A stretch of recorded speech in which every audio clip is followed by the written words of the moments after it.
անվամբ Հոր և Որդվո և Հոգուն Սրբո, ամեն։ Հոգեգալուստ։ Քո բարի հոգին ինձ պիտի առաջնորդի դեպի արդար երկիր։ Հարության տոնից 50 օր հետո հոգեգալստյան տոնն է։ Մեր Փրկիչը Հիսուս Քրիստոս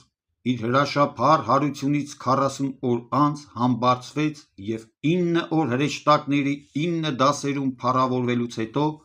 10-րդ օրը նստեց Հոր աջ կողմում։ Այնուհետև Սուրբ Հոգին հրեր լեզուների տեսքով իջավ առաքյալների վրա, որպեսզի նրանք Սուրբ Հոգու իմաստությունը կարոտով ու զգուշությամբ ընդունելով, նրանով առաջնորդվեն դեպի ավետյաց երկիր։ Ինչպես ասում է Դավիթ արքան, քո բարի հոգին ինձ պիտի առաջնորդի դեպի արդար երկիր։ Այս տոնը Տերունի տոների լրումն է։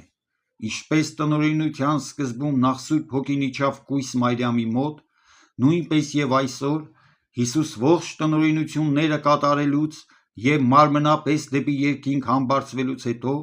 Սուրբ Հոգին եկավ վերնատուն և աստվածային հրով զինեց առաքյալներին։ Այս տոնը ազատարար է և պարգևիչ, քանզի մեզ ազատեց ապականության ծառայությունից և վերադարձրեց մեր հայրենի ժառանգությունը՝ դրախտը։ Հայաստանյաց առաքելական Սուրբ Եկեղեցին 8 օր շարունակ նշում է հոգեգալստյան տոնը, ինչպես Սուրբ Ծննդյան և Սուրբ Հարության տոներն են, սակայն այժմ տոնում ենք պահքով, քանի որ Քրիստոս մկրտվելուց հետո հոգով տարվեց անապատ և այնտեղ 40 օր ու 40 գիշեր պահք պահեց։ Հինկտակարյան բոլոր մարգարեները քարոզել են հոգեգալստյան մեծ և աստվածային իրադարձության մասին, բայց նրա գալստյան մասին կատարելապես առաքյալներին Փրկիչը պատմեց իր տնօրինական փրկչարար չարչարանքներից առաջ, որպեսզի ճանաչեցնի հոգու էությունը և մխիթարի նրանց վիշտը։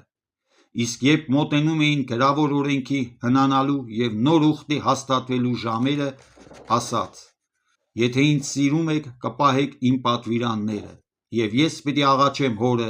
և նա մի այլ մխիթարիչ պիտի տա ձեզ, որպեսզի հավիտյան ձեզ հետ բնակվի ճշմարտության Հոգին»։